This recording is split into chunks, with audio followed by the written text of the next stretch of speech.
Today we talk about our Honda Click and introduce the motorbike a bit and talk about the price. If you want to know how much for this car motorbike, you can look this video. I used to drive a big bike, but obviously a Honda Click 125 is not that much about riding. It's just about looking at, is it a good motorbike to get around? Use this really for everything from daily shopping to sightseeing, filming our videos. So different qualities than horsepower will be important. And it's, for example, how it handles the bad roads. That's one of the good things. It really takes rough roads fairly well.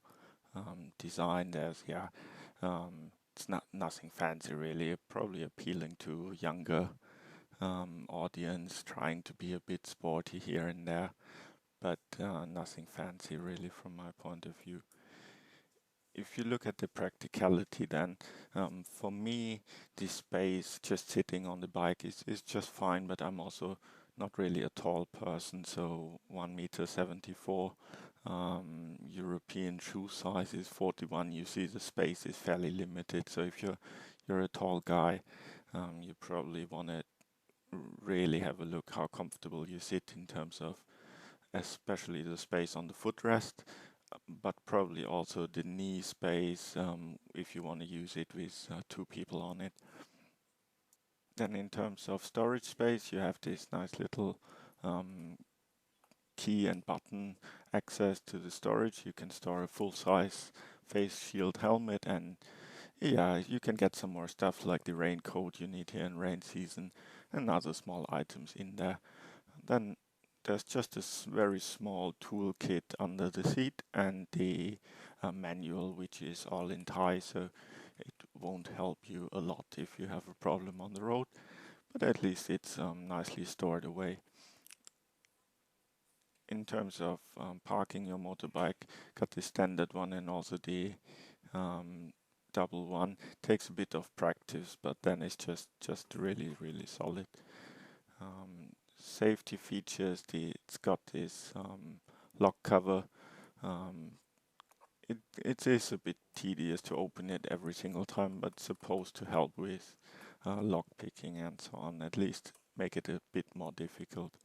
And then the digital display shows your speed, the remaining fuel, kilometers driven, either in total or for the trip, and your average fuel consumption here, which is 59 kilometers per liter. Or turn it around, it would be a bit more than 2 liters per 100 kilometers driven. Controls are straightforward. Got your direction indicator, the horn, which is a different color and very different shape, so it's easy to recognize it and hit it when you need it. And then the adjustments for light and your mirrors.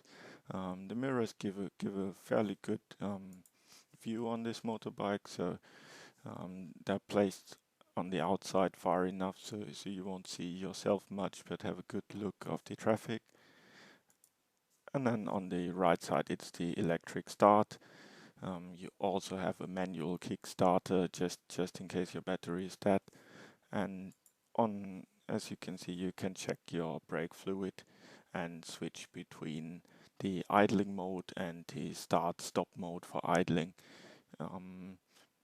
Start-stop on this motorbike, it works really nice, so it turns off really quiet and starts on without, it's just a bit of vibration.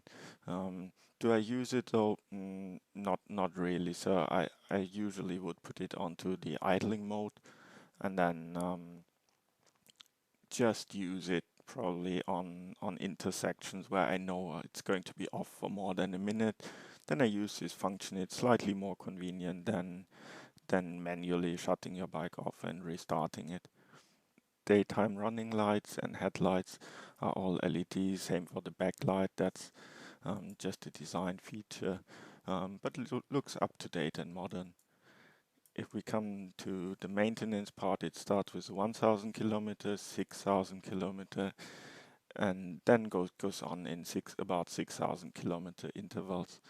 Each maintenance is between 500 and 900 baht, depending on the content. So you could have a rough view if you're doing like something around 10,000 kilometers a year. You probably need about 2 maintenance for about 1,500 baht.